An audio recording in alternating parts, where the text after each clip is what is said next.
Welcome back to my IGTV. Um, so once again, I'm just in my brain thinking, and I noticed a lot of people talking about this new no likes thing, and I think it's awesome. I mean, I was first with Instagram when it first came out.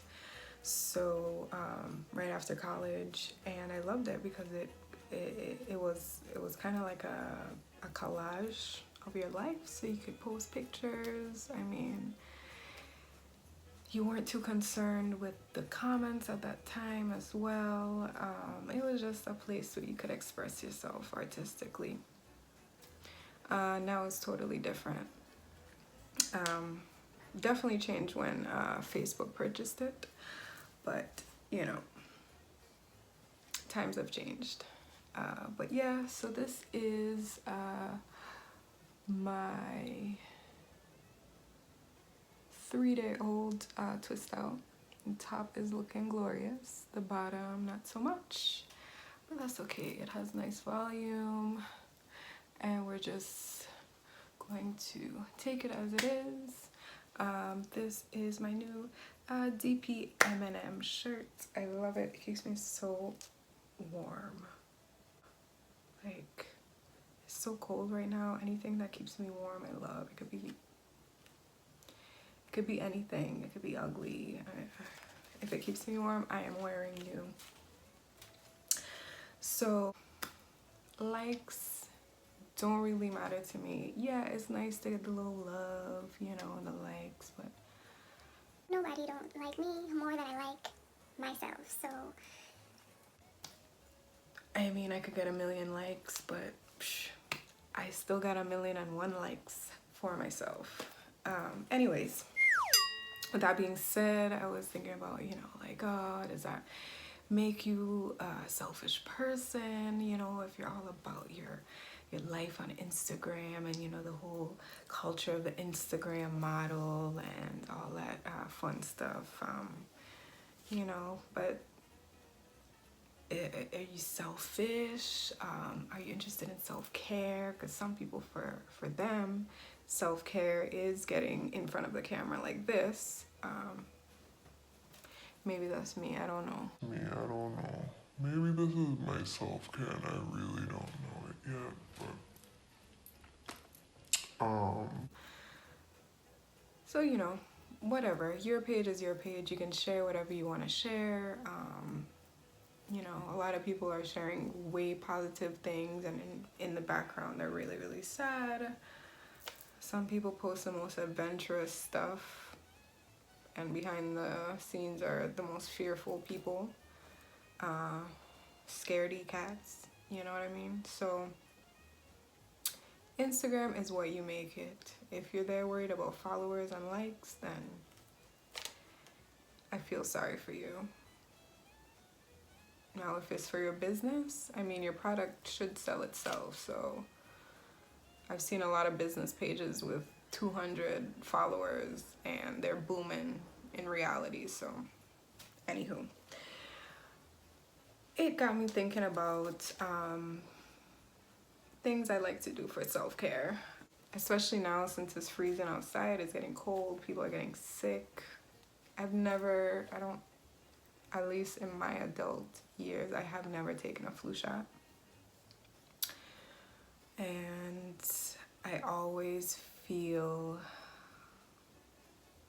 like whenever someone asks me, oh my gosh, you don't take your flu shots? I'm like, no, I mean, I feel like the flu shot is there for protection, to build your immunity.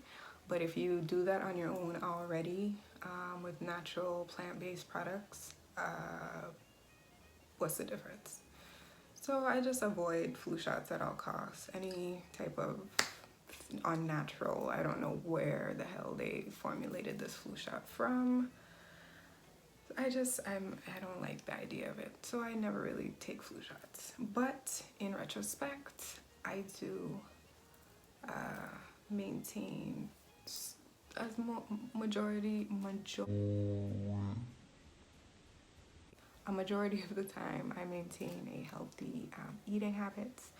You know, I cheat every now and again, everyone does, but so I have three things that I feel really help my immunity and keep me healthy during the cold months. I'm in Central Florida right now, so it's very mild, but still, you know, between traveling, seeing your family for the holidays, it can be rough. So the first thing that I have here is almost done.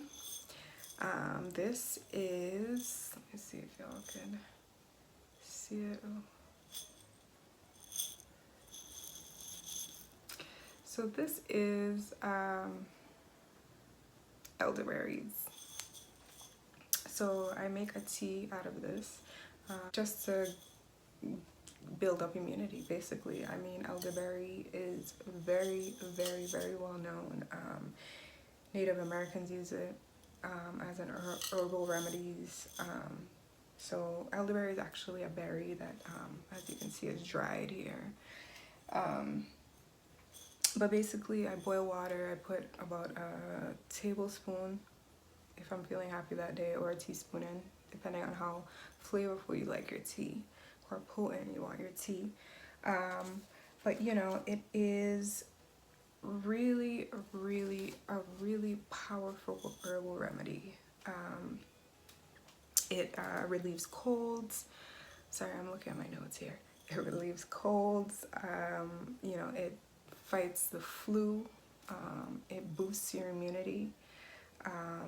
It also, which I thought was very interesting, it also helps with acne and reduces wrinkles. So very good. I love the flavor of it. It's a berry flavor, but it's very strong. So try it out. It also comes in tincture form and tea form as well. I've also seen like gummies, like vitamin gummies with it in it too. So yeah, that is my first one. So my second one is probably the most popular one right now. At least for this brand, the brand that I usually drink, it's called GT's kombucha, and I like it because some of them actually have like chia seeds in it, and I don't know if you guys know, but chia seeds, once they get kind of moist, they form like a film around them. So I don't know, it kind of reminds me of bubble tea, so I like that too. And to be quite honest, I really didn't drink kombucha in the past because of the health benefits. I just drank it because I like the flavor, and I like trying different cultural things, you know.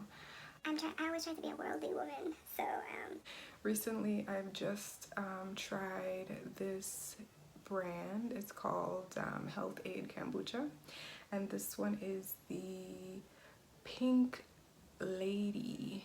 Oh, kind of see it. The Pink Lady apple.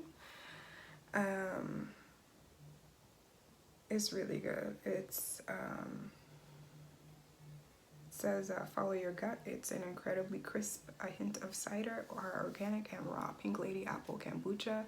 It's truly nature's treat. It is all glass, no plastic, real food, handcrafted. They do small batches, which is really rare nowadays. Small batches, so they do a 2.5 gallon kombucha, that's pretty small. Cold pressed flavors from the apples, and brewed and bottled in the US. So you can see all of the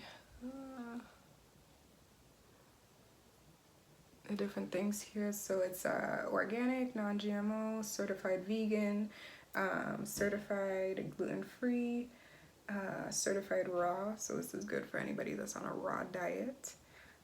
And this other thing, I always see this, but I never know what it means. I know it's not kosher.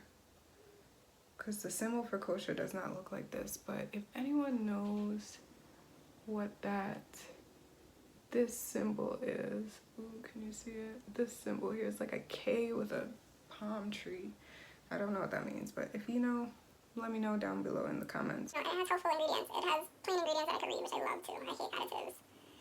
I dislike additives. So here we have filtered water, kombucha culture, which is the yeast and bacteria cultures, which is what is healthy about this. Organic black tea, organic green tea, evaporated cane juice, and of course the organic cold pressed apple juice. It also has a warning, if you're breastfeeding or you're with child, you should maybe consult your doctor about drinking this. It does have small traces of alcohol in it. It also has cultures, soft cultures. So if anyone is familiar, you know, kombucha is filled with probiotics, which is basically good bacteria for your gut. It's all about the gut health with kombucha. So if you're not familiar with the gut health, get familiar with your gut health, and candida and all that good stuff. It helps with bloating, it'll help with your skin, breakouts, even your mood. I mean, honestly, like, Your mood is so important. and a lot of times it has to do with your gut. You know, so kombucha is a good drink. I would definitely recommend that to keep your immune system up, because you always want to flush out them toxins. So kombucha is known to have antibacterial properties, which is really, really crazy. It's great for your system. I hope I'm not boring you guys yet, but I hope all of this is beneficial for you, and I hope you guys run out to the stores and get all this stuff, because it's really, really good. Third and final thing is wellness herbal resistance liquid. This is, like, to me, the holy grail. I've been studying herbology on my own, which is basically the study of botany and herbs and stuff like that, to cure yourself naturally, basically. And in that study, I found that actually tinctures is sometimes the best way to take your different vitamins, just because things absorb into the body differently. So different herbs may absorb in liquid form easier than, say, taking a tablet. So this is so good. This Has a bunch of good ingredients. So there's echinacea, coptis root, a Yung Chow formula. Hope I pronounced that right. But it has like peppermint leaf, licorice root, all kinds of stuff. Burdock seed. It has ginger root. This also has elderberry fruit and elderberry flower in it, which, you know, you already know I love that stuff. And then of course a few other things, and cinnamon bark. So how I usually use it is I take one full dropper in the morning. So I have it right on my bathroom, and after I brush my teeth, I just in my mouth and I get it moving. It does say on the back though the recommended dose is 2 to 3 teaspoons a day. I assume that's if you're feeling under the weather or feeling sick. That's what I would recommend. Me personally, it's a bit acidic, so I definitely have to either eat or drink something with it, if that makes sense. But that's just a personal thing. That's with everything for me. But yeah, that's it. I mean, thanks so much for listening, you guys. I'm just kind of prepping myself for my Rolled Oats Chronicles journey. I told you guys about it before, so if you could go ahead and follow me on Instagram and on YouTube. A follow is free, so I really appreciate that, and thanks for tuning in. Have a great night.